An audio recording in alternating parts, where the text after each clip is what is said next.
This is Second Chance with You, Baxter Boys, Book 4. Written by Jesse Gussman. Performed by J. Dice. Episode 3, Chapters 11 through 13. Chapter 11. Ben listened to the woman beside him snore. She'd been out for the past several hours, and now that they were less than 30 minutes from the hospital where his gram was, he figured he should wake her. But how? If it were one of the twins, he'd just grab her arm and shake her. He hadn't coddled them growing up. Maybe they could have used the softness of a mother's touch at times, but they had each other to comfort themselves, so he wasn't worried about it. But Riley? It seemed a little calloused to just grab her and shake. Not to mention, he'd touched her at the courthouse, just her hand, but it had almost been a disastrous mistake. Whatever the attraction was that constantly simmered inside of him when she was around had exploded into bright lights and shooting sparks when he gripped her hand. Maybe it was the nervousness combined with the atmosphere. They were getting married after all. But he'd have dropped her hand like a hot iron if he could have. As it was, he'd held as lightly as he could with 2 fingers, hoping she didn't notice. He glanced over again. Her snoring was kind of cute. He'd never had any thought that she'd snore. Guess the amount of money your family had didn't affect what you did while you were sleeping. What had he done? Actually, what had she done? She should have had him sign a prenup, one that was about 3,000 pages long to keep him from getting any of her family's precious money or assets. He must have really surprised her to keep her from even suggesting it. He would have signed. He wasn't after her stuff. Maybe she trusted him. He already knew she believed in him.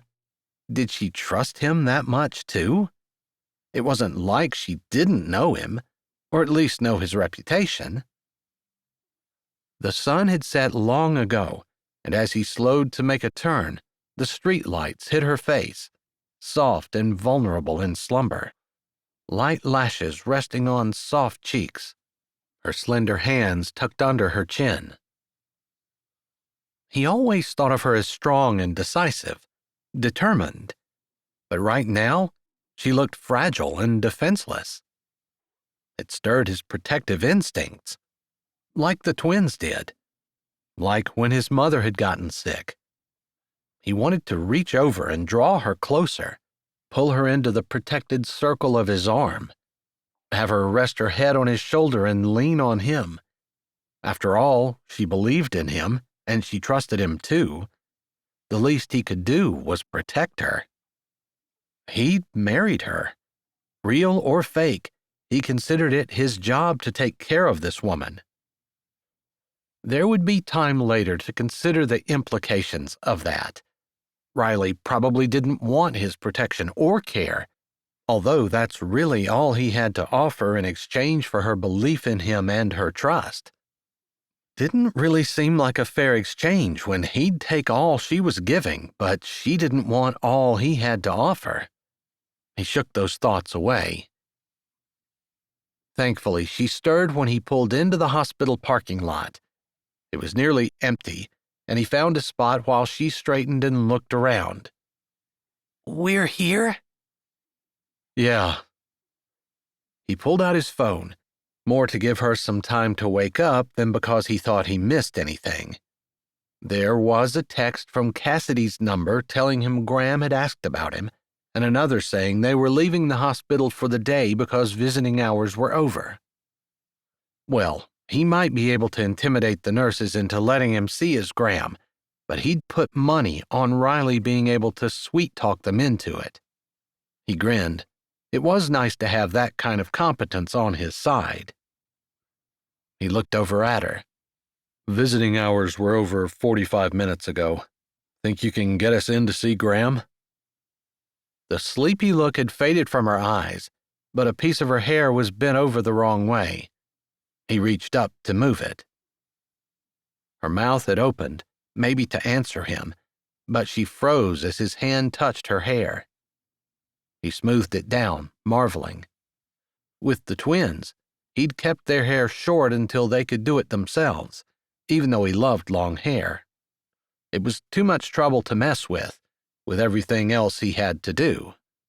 But with his fingers on Riley's hair, his breath slowed way down as the silk slid along his fingertips, and he actually had to grit his teeth against the desire to plunge his fingers into it, every cell in his hand wanting to feel it slide against his rougher skin.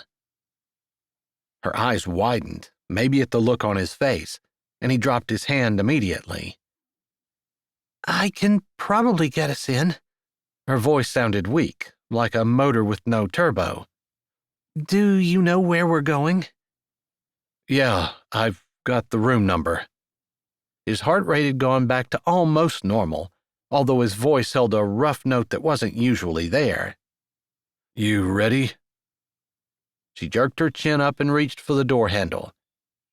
He should be opening the door for her. Why not? "Wait." He got out and walked around. One side of her lips turned up as he opened her door and offered his hand. "There's no one watching. You don't have to do this." "I've never been any good at pretending to be something some of the time, just to impress someone who's watching. You're my wife. I want to open your door."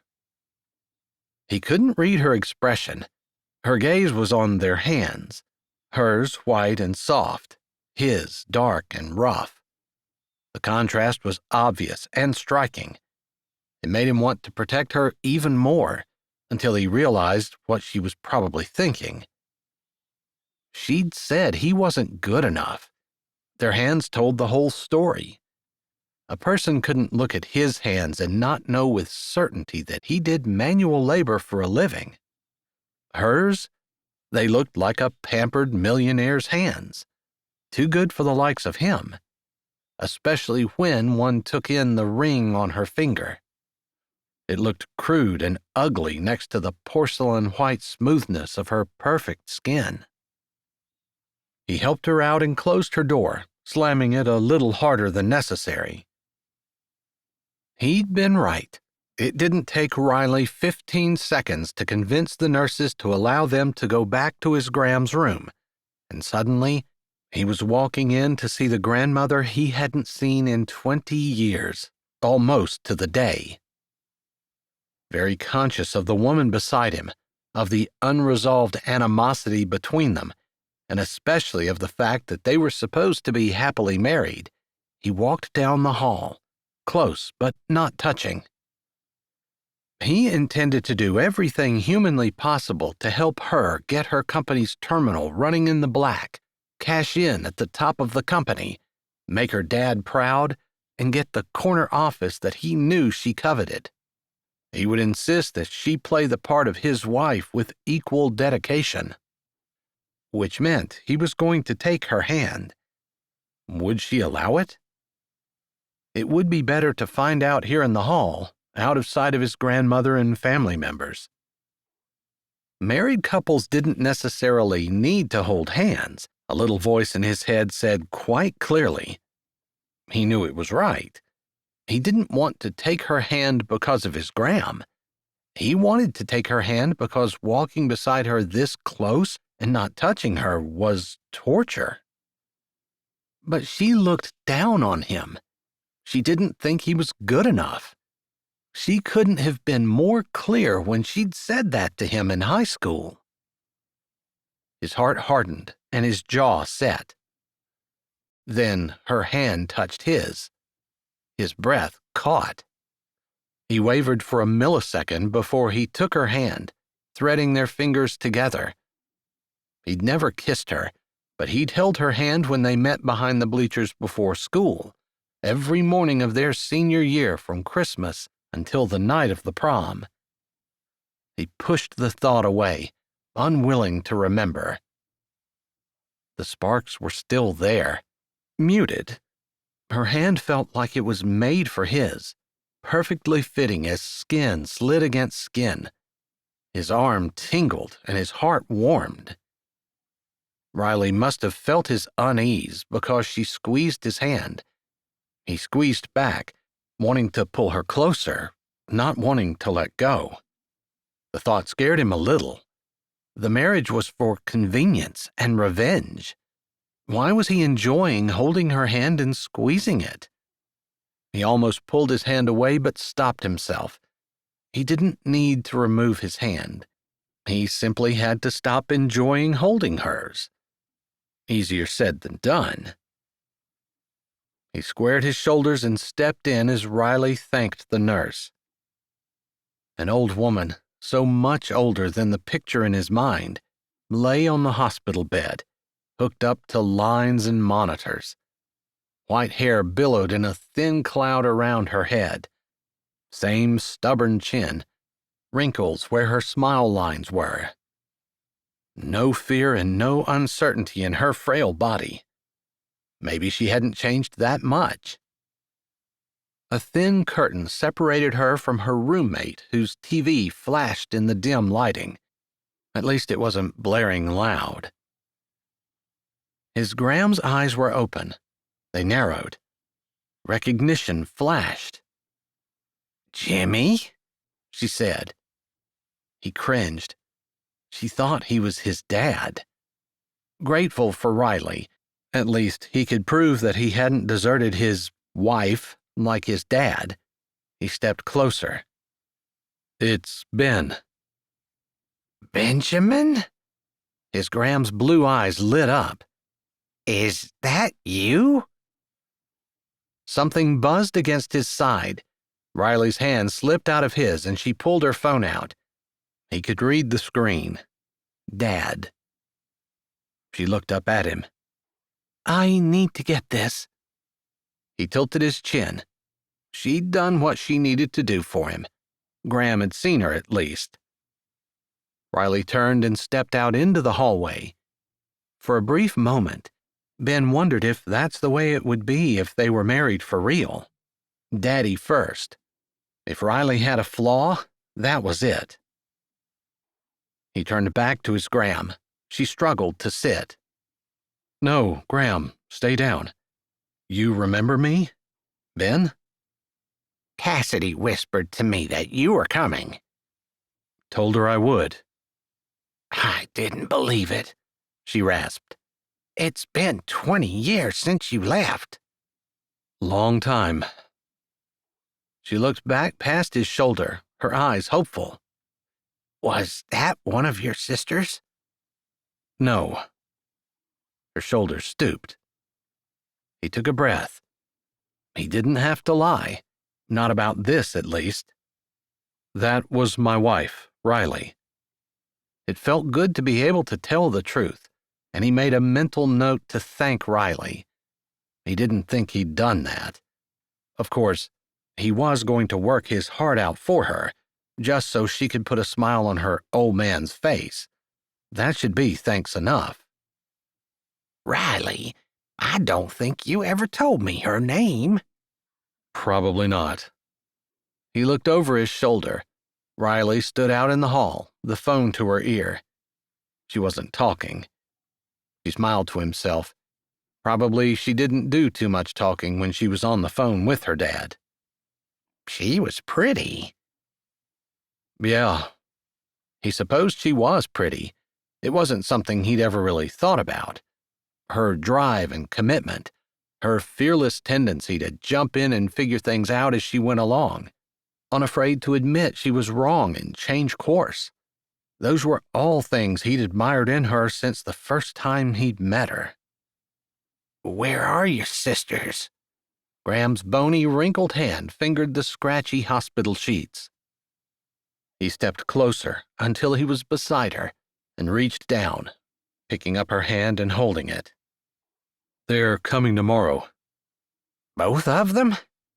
"Yes." She squeezed his hand. I never got to apologize for the way you found out about your mother and sisters." The machine above her clicked and rattled. The numbers flashed. Graham's eyes closed tiredly. Compassion stirred in Ben's chest. "I realize now it wasn't your fault.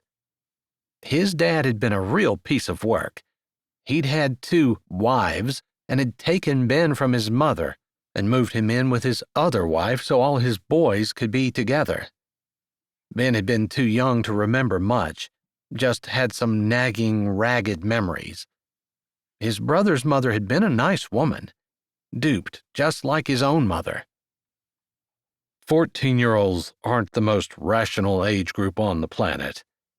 He tilted his head. "I'm sorry I ran away. I guess I could have talked to you, but you knew the truth all that time and never said anything." His Graham nodded sadly. "Your real mother was too afraid to say anything to anyone." Her hand shook in his. He used his other hand to stroke the top of it. "Your dad threatened to kidnap or hurt you if she called the police. She knew she was right, but she also knew he'd do what he said. He promised you'd be safe and cared for if she let you go." Her ice blue eyes met his. "You were. I kept in touch with her. She wasn't a strong woman, and she didn't have any money or resources. I kept my mouth shut to keep the peace, too, although in hindsight, maybe I shouldn't have." He nodded. The memories he had of his dad weren't good ones. But the man was this woman's son, and he wasn't going to badmouth him. "I shouldn't have opened that letter, but when I realized I had sisters, and that Dad hauled logs out of Maine so he could visit his other wife, my real mother, I couldn't stay any longer." His real mother had found out about his dad's second family and written a letter telling him she knew. Ben had gotten the mail on his way in the door from school, and although he'd known it was wrong, he couldn't resist opening the letter addressed to his dad with a return address of Pat Baxter. He might not have figured it out if she hadn't mentioned her son, Ben, and begged his dad to bring him home. 10 years after his dad had taken him, his mother still loved him, remembered him, and wanted him back. "How did you get to Maine?" His Graham asked, her voice soft and scratchy. "Hitchhiked." Her lips pressed together, and her face scrunched up like his answer hurt. It probably did. He'd die if his sisters decided to hitchhike from here to Maine. "Thank God you made it." Yeah. He didn't want to talk about it, really. At the time, he'd been so angry at everyone. His mother for not fighting for him. His Graham for knowing the truth and not telling him. His brothers because they got to live with their real mother, even if she was dying of cancer. But most of all, his dad, which he figured he'd turned into a good thing, with his determination to not be like him, not even a little. Graham studied him, and he looked away, not really wanting her to see all the ugliness that he'd carried for a long time. A lot of anger. His eyes landed on Riley at the foot of the bed. He hadn't realized she'd come back in. Her eyes held sorrow, but he thought he might have seen some admiration there, too. Although what she'd found to admire in that mess, he really didn't know. She walked around and stood at his side. Awkwardness seemed to sit in the space between Riley and him, and it sure felt like his Graham could see it. Those eyes might be old, but they were sharp. It took him about 5 seconds of fighting with himself to not touch her before he decided he could put his arm around Riley. So he did. She leaned into him a little, and he lowered his head, breathing deep of her feminine scent. He couldn't place the scent, but it reminded him of ambition and determination and butterflies and steel wrapped in silk. And she believed in him. "It's nice to finally meet you, Riley," his Gram said. Riley slipped out from under his arm and bent over the bed, hugging his Gram. When she straightened, his Gram had a look of peace on her face. "I worried about you, Ben," Gram finally said. "Lean down here and give this old woman a hug." Ben obeyed. He should have done it to begin with. It was kind of funny that the pride that swelled in his chest should be for a wife that wasn't really a wife. But she'd made his Gram happy and at peace. He definitely needed to thank her. It's late, and we told the nurse we wouldn't be long, so we better leave. He stepped back, thinking to reach for Riley's hand again. Strange how natural it felt to hold it. But he shoved his hand in his pocket instead. He didn't want to feel too at ease with her. There needed to be distance. His Gram closed her eyes. "Will I see you again? Or are you leaving for another 20 years? I'm staying for a while. I'll be in tomorrow, sometime. They hadn't talked about when they were starting at the Coleman terminal. They'd seen his Gram. He felt Riley had been very convincing in her role as his wife. Ben was eager to get started keeping his end of their bargain. The twins will be in too. You're going to talk to your brothers? My half-brothers, he corrected.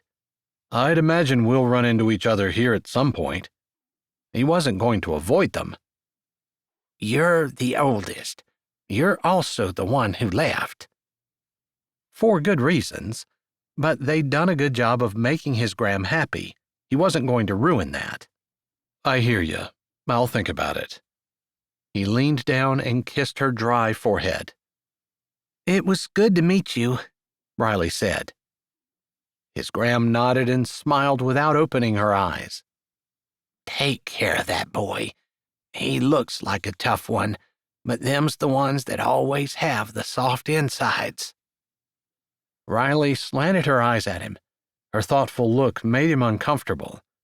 How much exactly had she heard of his conversation with his Gram earlier?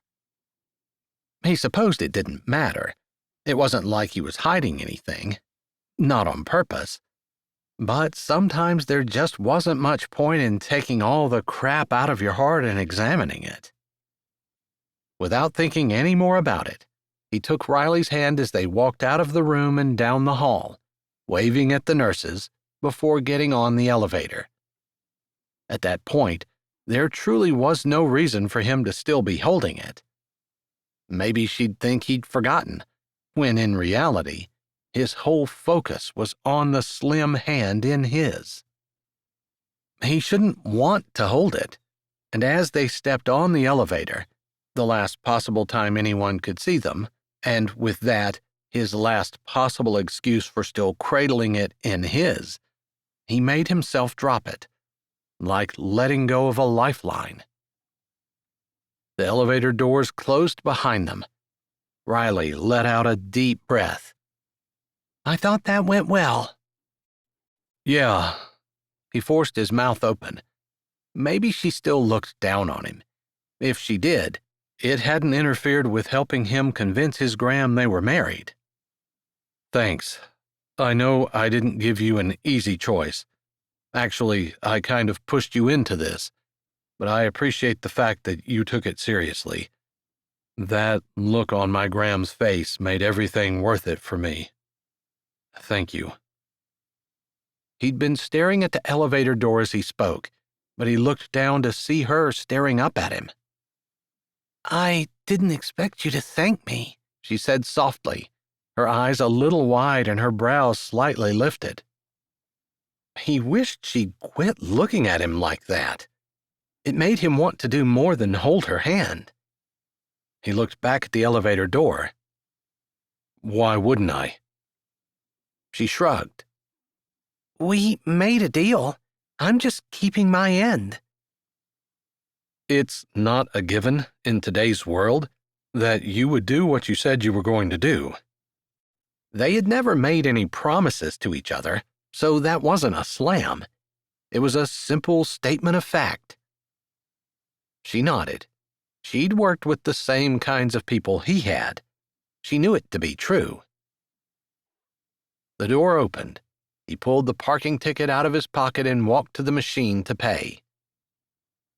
Focusing on what he was doing, he said, as casually as he could, "What did your dad want?" "How did you know it was my dad?" "I saw it on your phone." Even if he hadn't, he would have guessed by the look on her face, the one that was half fearful, half determined.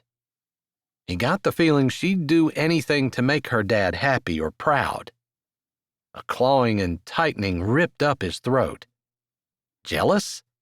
Of her dad? He almost snorted. She straightened. "He was just confirming that he'd had our house here cleaned and staffed and ready for us, to arrive." His hand stilled. The machine chirped at him to do the next step, but he just stared at the screen before slowly turning to her. "House?" "Well, yeah. We have a house here, several actually, that we keep for when business associates visit or for family when they come in. The one that I always use when I come in happens to be about halfway between here and the terminal, and I just thought—" "You thought wrong." His words were much harsher than he'd meant them to be, but the anger that moved like lava through his chest wouldn't let him say them any differently. She blinked, her eyebrows slowly raised. They stared at each other for several heartbeats, him angry, her defiant. She stuck her chin out. "Where were you going to have us stay?" He hadn't gotten that far, to be honest. Hadn't even thought about it. "A hotel? Until I found a rental place. I can provide for myself and my wife." She rolled her eyes. "Stop being a caveman." His brows shot up, even though he had figured out on the way down that she would never appreciate the things he could offer her in exchange for what she'd already given him. If providing for my wife makes me a caveman, I'll own it. He turned back to the machine, punching in the buttons and swiping his card, letting her know he was done discussing it. "Fine. You can stay wherever you want to. If you won't drop me off at my house, I'll get a cab." She moved to walk away. His pride would never allow him to stop her. It wouldn't even let him watch. "I'll drop you off," he said to the machine. "Fine." That one word hit his back like a bullet. Chapter 12. Riley walked with purposeful stride to Ben's pickup. The man was infuriating. They could stay in a house that was furnished, set up like a real married couple. Or they could be in a cramped hotel for a few days or so, however long it took him to find them a rental, which, in her mind, did not bode well for comfort and furnishings. It was a no-brainer. It's a good thing she hadn't bet that Ben had a brain. That wasn't nice. Seeing how gentle he was with his Gram, how he cared for her, how he took Riley's hand in his and made her feel safe and protected and cared for. She could get used to walking by that man's side. Then he had to go and be a Neanderthal. She stopped at the passenger door and blew a breath out, waiting for the door to unlock, staring at her reflection in the window. She looked annoyed, jacked off. And why? Because the man wanted to take care of her. Some of the anger stiffening her spine drained out. Isn't that what she was enjoying there in the hospital? Him holding her hand and that feeling of protection? Why would she get angry when he was just doing what she admired, taking care of her, albeit not in the way she wanted? The lights flashed and the locks clicked. She reached for the handle, but Ben's thick forearm cut in beside her, and he opened her door. "Thank you," she mumbled. She wasn't going to give in. Sure, she just realized she could see his side of things. He wanted to take care of her himself, but that didn't make him right. She wanted a furnished house and a comfortable bed. He got in on his side and started the truck. She just explained in as short a way as possible where her house was when his phone rang. He answered on the hands-free. "Twins?" he said, and Riley's mouth tugged up. Yep, it's both of us. Eve's voice was a little more of an alto, and she spoke first. How'd your wedding go? "Got hitched?" Eve snorted. I guess it's a bit of a relief that you didn't all of a sudden turn into a hopeless romantic, but still, poor Riley. Is she there? "I'm in the pickup." He looked over and met her eyes. "She's beside me." Was there a deeper meaning in those words? It almost felt like there was. She was beside him. What was his brain trying to say? Hi, Riley, the twins called. "Hey, Eve, Eden." Has our big brother been treating you okay? "He's been great," which was true. Are you guys booking the honeymoon suite at the local hotel? "I think we're staying at different locations tonight," she said, and for who knew how long. Riley glanced over at Ben and wished she wouldn't have said anything. His mouth had twisted. Yeah, he probably didn't want anyone, even the twins, knowing about their private life. She should have kept her big mouth shut. What? Eden said. You're not staying together. How are people going to believe you're really together if you're not together? Ben's hands tightened on the wheel as he motored slowly out of the parking lot. Riley sighed and looked away. Why are you staying in different places? What different places? Eve asked. Ben didn't offer any explanation, and since Riley was the one who opened the can of worms, she figured she was the one who needed to eat it. She crossed her arms over her chest. "My family has a house. It's furnished and staffed, and it's ready for us. But your brother," she couldn't quite bring herself to say his name, "thinks we should stay in a hotel anyway and then look for a rental." Oh. Eve sounded disappointed. So you're not even married for a day and you're having your first fight? "We're not fighting," Ben said in a tone that sounded an awful lot like one he would use in an argument. Of course you're not. Riley could almost hear Eve's eyes roll through the truck speaker. You just probably gave her some spiel about how you're the man, so you have to provide everything, and she probably responded in a perfectly reasonable way that she'd rather be comfortable than cater to your pride. It was too close to the truth, and neither of them said anything. And what she doesn't understand is that pride and providing is all you have. And what you don't understand is that a man's pride doesn't mean anything to a woman. Eden's voice ended on a soft note, almost like a plea for one of them to be sensible. Ben kept driving. "That sounds reasonable, Eden," Riley said, but there was no solution there. "Very reasonable, twin," Ben said, sounding unreasonable. "And so we made the also very reasonable decision to stay in different places tonight." Ben, Eve drew his name out. if this were Eden and I fighting, you know what you'd say. Someone has to give in. Eden supplied the answer. And that's the more mature person. Eve finished for her. Ben's chest went in and out. His eyes never left the road. "Did you two actually want something, or did you just call to harass us?" We missed you. The house makes all kinds of noises that we didn't notice before. She lowered her voice. I think it might be haunted. Ben shook his head and opened his mouth, but Eve started talking before he could. We know, though, if there were any danger at all, you wouldn't have left. We've said that to each other a couple of times, and then we just wanted to talk to you. Because we can. Riley looked out the window, staring into the darkness. Ben was a protector and a provider. Eve and Eden both knew it. That's why they'd called him when they were scared of the house noises.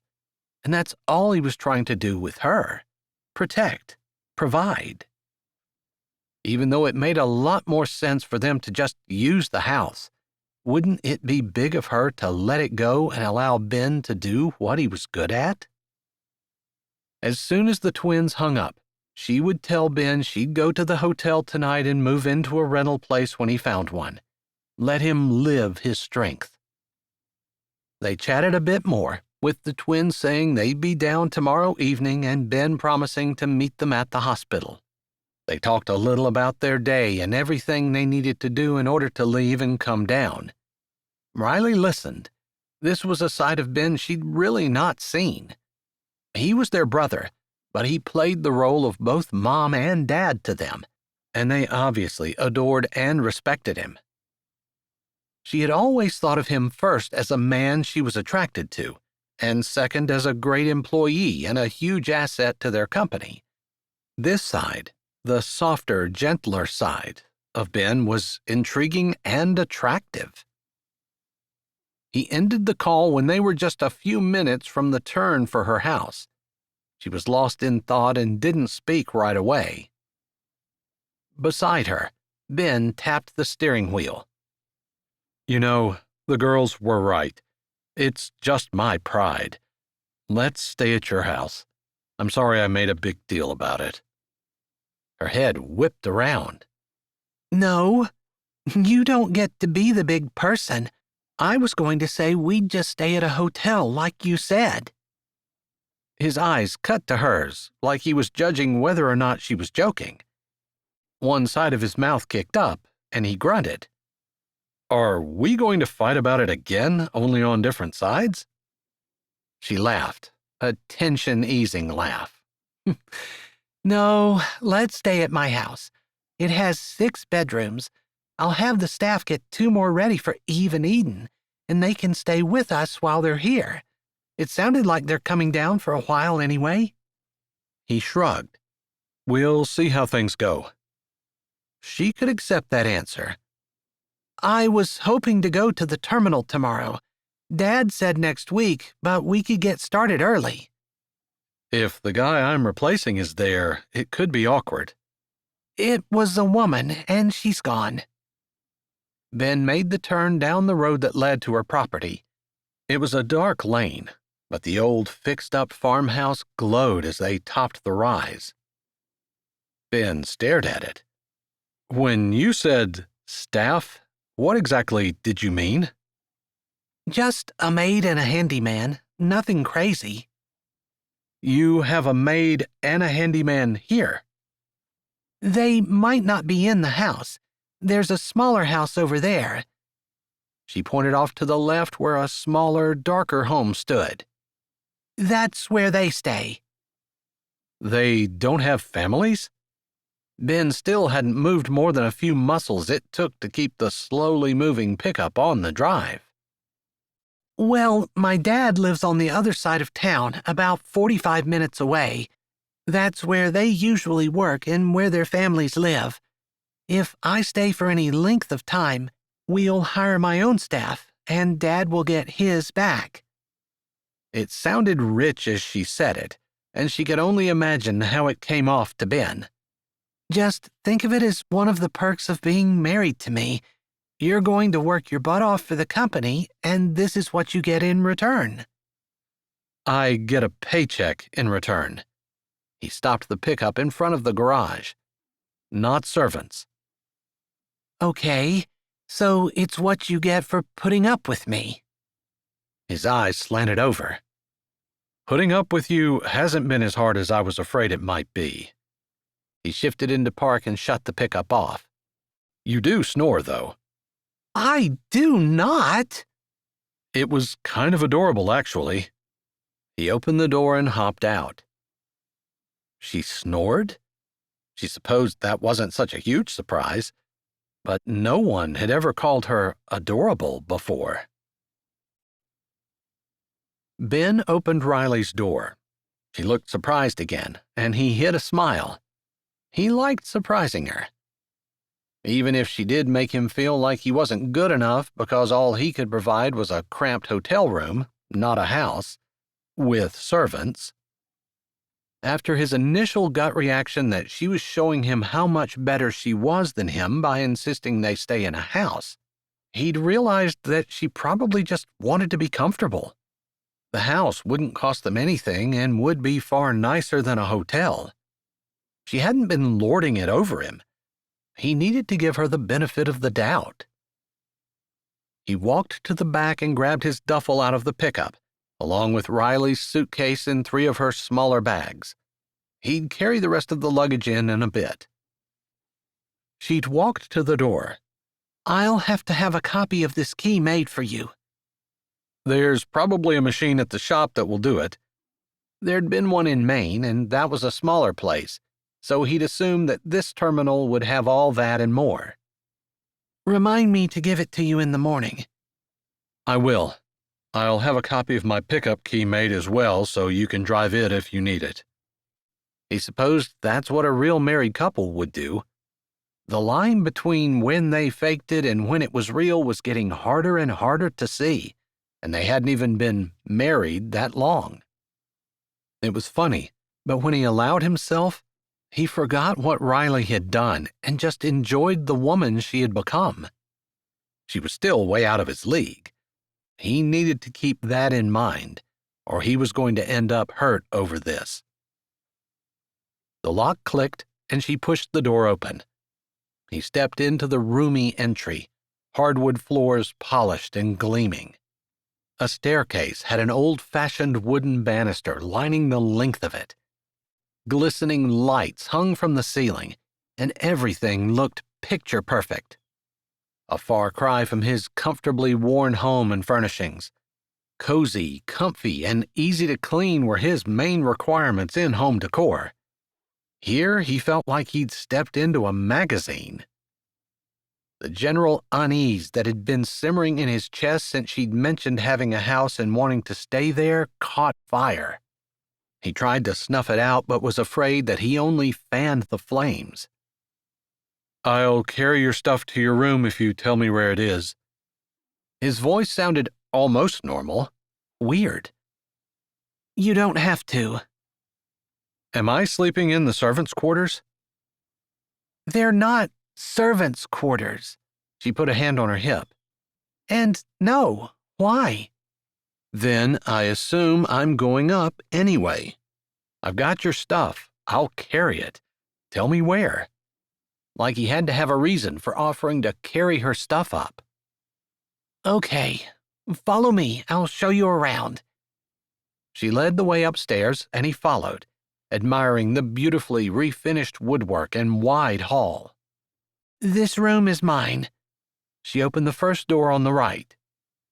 He took a quick peek as he set her things down. Neutral colors, sheer curtains in the windows. Nothing stood out to him. A generic room. A far cry from the bright colors, posters, and scattered clothes and books that made up his sister's rooms. And here's the only other room with a master bath. She opened the door across the hall.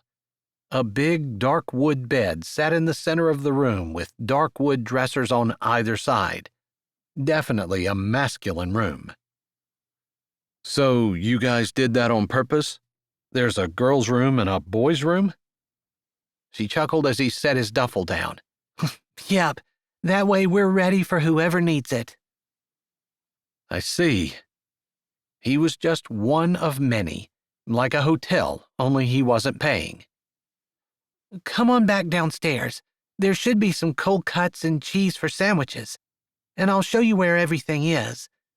Judy will make supper for us, but breakfast and packing a lunch are our responsibilities. Okay. He and the twins had taken turns doing the cooking. He followed her back downstairs, wondering why she had started wringing her hands together. Was he making her nervous? Or did she need to shake him so she could make a call or something else? They walked into the big farm kitchen. "There are always drinks in this fridge." She pointed to a big stainless steel appliance. "You're welcome to use the stove. There should be supplies in here, and if you don't have what you need or want, leave a note on the counter for Judy, and she'll see that we have it." Riley went on, pointing out the coffee pot, the microwave, and what was in each drawer. She hadn't chattered this much all day. Her face was tight and her movements jerky. "What's up?" He cut into her monologue. She stopped talking abruptly, but didn't turn from where she stood in front of the dishwasher. She'd actually opened it and was telling him how to run it, like he couldn't find the start button on his own. "What do you mean?" she asked, her head still down. He walked to the other side of the island and leaned his forearms on it. It didn't surprise him when she moved back until her hip hit the counter. "That's what I mean." Had she suddenly decided he was a serial killer? She swallowed. Her hands gripped the counter behind her. "Is it me making you nervous?" He straightened, leaning a hip against the island and crossing his arms over his chest. She jutted her chin out. "It did occur to me that we are alone and this is a remote area." "Okay." He interrupted her again and pushed off from the counter. "I'll be back to pick you up in the morning. What time?" He paused at the kitchen doorway and looked back when she didn't answer. He'd never seen her look miserable before. Both lips were caught between her teeth. The confident businesswoman who he saw almost every day at the shop had totally disappeared. Putting a hand on the doorway, he waited. Finally, she looked up, her eyes narrowed. She moved slowly around the counter and stopped in front of him. He didn't move. Half annoyed, half caught up in her scent and the attraction that had leapt to life between them. He wasn't going to touch her. She'd as much as said she thought he'd jump her since they were alone together. Like he really was a caveman with no restraint. Maybe he should have made a snide comment about why would anyone want to, but he couldn't insult her like that. She might look strong, but words like that hurt. Not to mention, they weren't true. He didn't know what, exactly, he felt for her, but he couldn't hurt her. Not with his words, not with his actions, not with his hands. He gripped the polished doorframe. She had stopped right in front of him. The silence in the kitchen screamed in protest. His heart thumped. Her confident, feminine scent drifted like soft butterflies around his nose. He breathed it in, and it hit his lungs, sweet and full. His eyes lowered, searching her face, reading the red on her cheeks, the pink of her tongue as it touched her bottom lip, the sweep of her lashes, and the arch of her neck. She didn't touch him, but was so close their breaths mingled when she looked up. He didn't move. Lines appeared on her forehead. "I'm sorry. Please don't go." He opened his mouth. She placed a hand on his chest. To stop him? To keep him quiet? Whatever the intention, it had the effect like water on a hot skillet. It surprised him that there was no sizzle and no steam. His chest burned. He clenched his jaw shut. "I trust you. What I just said was stupid. It bothers me that I actually trust you more than any person I know. Anyone. And we're not even really on the same side. I mean, yes, I'm helping you and you're helping me, but it's not like we even really like each other that much. It made me nervous. Why do I trust you?" She looked down. "And everyone I've ever trusted before has let me down." It was ironic that the only woman he'd ever allowed close to him was the one who had stabbed him in the heart and was now the one who stood in front of him, telling him she trusted him more than anyone else in the world. The irony almost overrode the electricity that snapped between them. Almost.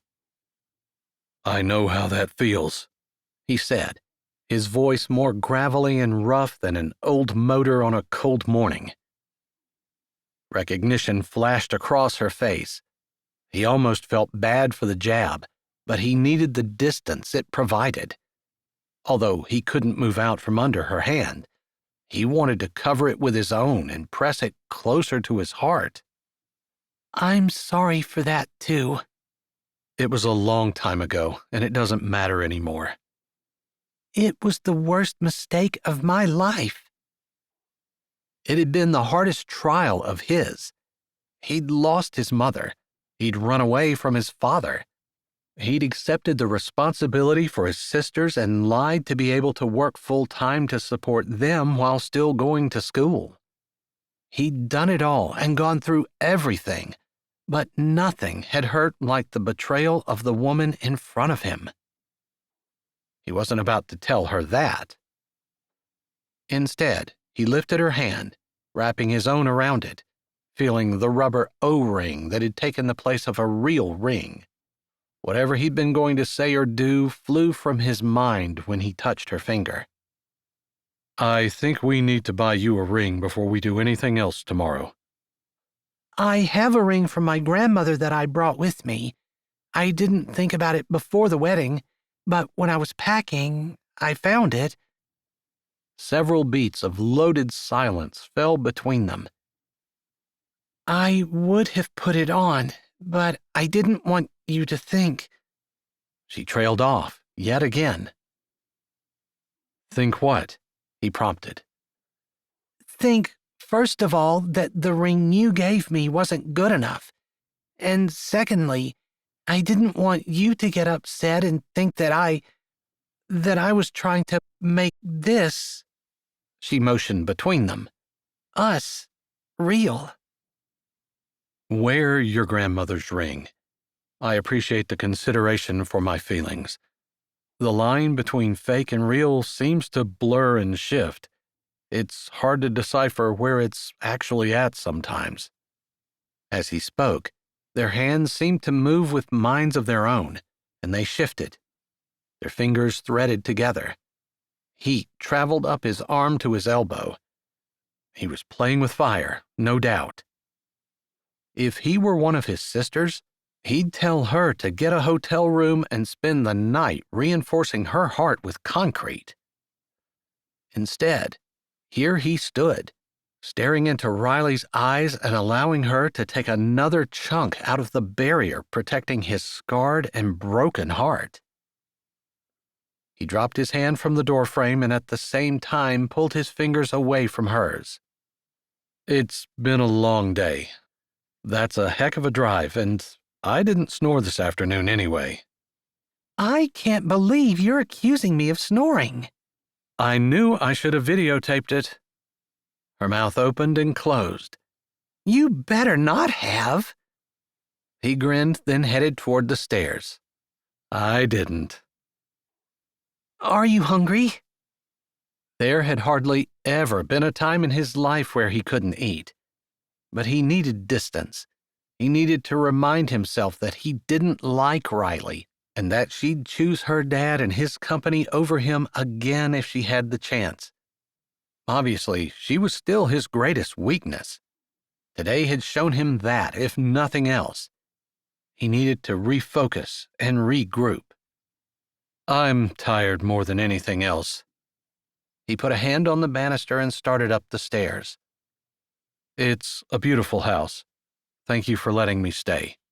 I'll see you in the morning." "Good night." Was there a wishful tone in her voice? Or maybe it was his imagination. He wasn't sure. He couldn't let it matter. Chapter 13. Dawn was breaking when Riley went out for her run. She'd measured the distance and had run the same path many times over the years when she'd stayed at the old farmhouse. Somehow today it seemed different. She could blame it on the ring she wore, or the fact that today was the first day of her new position and trying to get this terminal not only in the black but to the top of the company. But it wasn't any of that. It was the look in Ben's eyes last night as he'd held her hand, and she'd admitted that what she'd done to him had been her biggest mistake. When she'd rejected him, brutally and publicly, she knew it hurt him. It had killed her, and she wasn't even on the receiving end. Last night, from the look in his eyes before he'd shifted and it had disappeared, she'd realized that the pain was still there. As she jogged back up the lane, the object of her thoughts stood outside in a t-shirt, leaning against the side of his pickup, his arms crossed over his chest and his muscles bulging, talking to Jason, the caretaker. Something Ben said made Jason throw his head back and laugh. They were probably about the same age. Jason was a little less husky, slightly taller. Ben looked more rugged, especially dressed for work in his black t-shirt and dark jeans and work boots. Jason wore the uniform of the caretakers, a green polo and dark khaki pants. They laughed again. This time, Ben's gaze sharpened as he saw her jogging up the drive. His whole body seemed to stiffen, and his eyes lasered on her. Self-consciousness wasn't something she was normally plagued with, but she suddenly had the urge to check to see if her long-sleeve tee and tights were on correctly. Her hair bounced around in a ponytail, and she wore no makeup. Sweat dripped from her temple, and her face was probably beet red from the exertion and cold. Tempted to jog right by, she stopped, panting with her hands on her knees. She wasn't trying to look good for him. She shouldn't care what he thought, even if she hadn't been able to get him off her mind. "Hey, Riley," Jason said pleasantly. He'd been a dependable worker for several years now. His family owned a lawn care service, and he worked on that on the side. A good, conscientious worker. "Jason," she said. She almost had her breathing under control. "How have you been?" "Just fine. I was telling Ben that Judy thought she saw a mouse yesterday in the hall, and I thought she was going to climb out that little window at the top of the stairs." Riley shivered. "A mouse?" "Turned out it was a dust ball that a draft had skittered along the floor. She squealed like the entire 2nd Brigade was after her."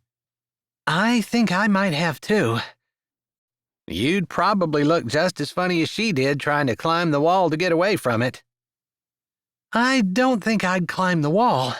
Just run down the steps maybe, then get a blowtorch or something and burn the house down to get rid of it." Riley wiped the sweat off her forehead and shook her legs out. "Wow." Ben's lips curved up. "Do you think you'll wake me up first? Or should I invest in a box of smoke detectors?" She looked up, meeting his smiling eyes. A warmth that had nothing to do with her run settled in her chest. "I'll wake you up unless the mouse runs into your room. That happens, you're on your own." He lifted a brow. "Thanks." Shaking the feeling of comfortable familiarity that had wrapped around her heart, she started for the house. "I started coffee. Wasn't sure whether you drank it or not." "You mean you guys are married and you don't know whether she drinks coffee in the morning?" Jason asked incredulously. Riley jerked to a stop. Ben froze. Then Jason got a smirky grin on his face. "I guess you guys have been too busy in the morning doing other things to worry about drinking coffee. Guess I have a lot to look forward to." He smacked Ben with a resounding thwack and headed back across the yard. "I can tell when I'm not wanted. I'll tell Judy to hang out over here with me for a while." His laugh carried back across the grass. Riley met Ben's stare. "Sorry," he said softly. She shook her head. Not your fault. Us not knowing each other could make things awkward at times. He stepped up beside her, and they walked into the house together. You know, I never asked what your dad said when you told him we were married. Riley paused, her foot on the top porch step. I didn't tell him. What? Ben's voice was sharp. Riley tried to dismiss it, although it wasn't something that could be brushed off, and she knew it. I didn't tell him. She shrugged. If Ben's eyes could shoot poison-laced arrows, she'd be dead. He finally moved to open the door for her. When, exactly, were you going to tell him? I guess I'll do it today. You guess? So, like, you were going to keep this from him? No. That wasn't a bad idea, actually. Unless you think we can. The door slammed shut much harder than necessary. Riley knew she was being unreasonable, but telling her dad that she'd gotten married the way she had wouldn't have been easy in any circumstances. Telling him she had married a mechanic, that she'd married Ben. You're afraid. Ben stated the obvious in a tone of voice that left no confusion as to how he felt. But she didn't really understand why he was so upset. After all, it wasn't like they were going to stay married. If she could keep it from her dad for 6 months, she and Ben would go their separate ways, and her dad would be none the wiser. It wasn't like her dad cared about anything but his business anyway. The thought of Ben leaving ruined her good mood. She went to the counter and poured a coffee, setting it on the table. Then she went to the sink and filled a glass of water. She took a couple big gulps of the water. Ben crossed his arms and leaned against the counter. Yeah, it's not going to go over well. She looked him in the eye. Dad doesn't always pay that much attention to me, and even though he'll be at the same complex, my office is in a different building. I might only see him once or twice a week, and even then, we'll only discuss business. I can see him not even noticing that we're married for the 6 months that we agreed on. It was all business all the time for him. He'd come to her high school graduation, but mainly because he'd been the speaker. He'd missed her college graduation. She honestly wasn't sure he knew he missed it. You're saying you don't want to tell him? Ben hadn't moved. She nodded. I definitely don't want to tell him. I'm saying I think we could get away with not. And if he notices, she shrugged, I can cross that bridge then. So, we'll play the married thing down while we're at work, and we'll play it up when we're with my family? There was a hard edge to his voice that had never been there before. She ignored it. That would be great, but... She held up a finger. I know that our agreement was we'd get married, I'd be your wife, you'd come to Pennsylvania and help me here at Coleman. If it comes down to a choice, I will never pretend to not be married. I'd just like to see if I can get away without telling Dad. He rolled that around in his head. Convoluted logic, she knew. But it could work. She could tell he didn't like the idea by the twist of his lips and the way he turned his head away. A muscle in his jaw popped in and out. Riley watched, fascinated. He was angry. It wasn't his anger that fascinated her, though. It was the fact that she wasn't afraid of it. Not like she was of her dad's anger. Her dad wouldn't hurt her, but when he was angry, it was hard to tell what exactly he'd do. Ben's controlled anger was actually soothing, a refreshing change. I never even thought I should have gotten his permission. He ran a hand through his short hair. Crap, it never even crossed my mind. Riley just stared at him. That's what he was worried about? That's really old-fashioned. He looked up from under his brows. I'd expect it of anyone who wanted one of my sisters. She appreciated his consideration. This wasn't exactly a regular marriage. I know, but he doesn't know. Trust me, he's not going to care about that. It's not even a matter of him caring. It's a matter of my principles and how easily I ignored them to get what I wanted. He threw his arms down in frustration and paced over to the window, bracing his hands on either side of the sink. I guess that's what I get for lying in the first place. I'm afraid our lying isn't done. Yeah, it's just started. At 6 that evening, Ben put the last of his tools away and let the second shift supervisor know he was leaving. He texted Riley back that he'd meet her where she suggested, in front of the security shack, and then texted Eve and Eden that he'd be at the hospital at 7:30 to meet them.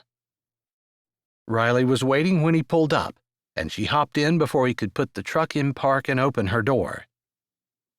The tension that lined her face and the droop of her shoulders suggested her day hadn't gone any better than his. He refrained from asking, figuring she'd talk when she was ready. He liked a little time to decompress, not that he'd ever had it with the twins around.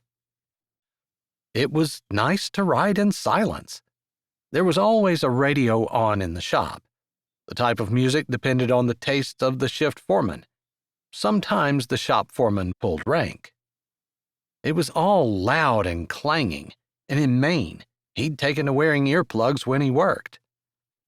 Riley sat beside him with her head leaned back on the seat, her eyes closed.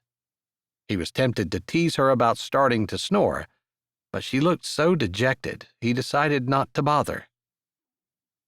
Finally, about 5 minutes from the turn to her family's farmhouse, she opened her eyes and looked over. Thanks for giving me a minute. That bad? Worse. She picked her head up. It looked like she was getting her second wind. You? He shrugged. Nothing I can't handle. I can handle it too. I'm just dreading it. She gave a little smile. You have the added pressure of your dad. Yeah. All I have is the challenge, and I'm looking forward to it. It was the honest truth. There was a female mechanic that he figured was going to give him trouble, either by messing with one of the guys or trying to mess with him. With the strict harassment policies, there couldn't be anything that remotely hinted of that. And unfortunately, it was almost always the man who was punished or fired. In this case, he was sure it was the woman who was going to be causing the problem. But Riley didn't need to be burdened with that. Everything else would be easy. He flipped the turn signal on. I can't go in on the first day on the job and start making a bunch of changes. Everyone resents it. Yeah, I figured you knew that. She sighed. My problems are less changes that need to be made in the workplace. She snorted. At least for now. It's more that everyone who has come before has left the computer system in such a mess. I can't figure a thing out. Maybe you need someone from IT? He didn't know anything either. Isn't it the same system that you used in Maine? It is, but nothing is organized. There are no spreadsheets. I can't find employment files. I did find some quarterlies from last year, but they weren't in with anything else that had to do with anything. She let out a breath.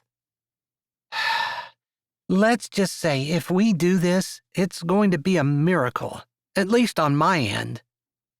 He slowed as they came to the house. Don't worry about my end. It's good. She tilted her head over. Thanks so much. Even if you're lying through your teeth right now, your confidence is making me feel better. Without thinking about it, he reached over and cupped her cheek. I'm not lying. There's nothing in that shop that I can't handle. They've got every machine I would ever need. even if he didn't know how to run several of them. And I met a few good, solid guys today. One good guy who knows what he's doing is worth 5 who screw off all day. I know that I've got someone who has my back. He was talking about her. So when I start to make those necessary but painful decisions, I'll be good.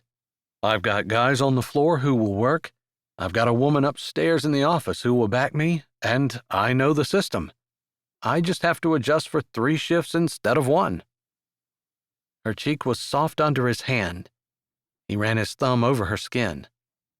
Her eyes filled. He searched her face. "What?" he asked softly. She took a shaky breath. Then her hand came up to press against his. "Thanks," she breathed out, low and sincere. They stared into each other's eyes as the seconds ticked by. He didn't know how long they sat there, but he felt the pull, strong and hard. Riley was everything he'd ever thought and so much more. But he couldn't fall for his fake wife. Riley cleared her throat, breaking the spell that had fallen around them. "Come on. We'll just have time to eat and shower before we have to head to the hospital. We've got the other side of the family's problems to deal with."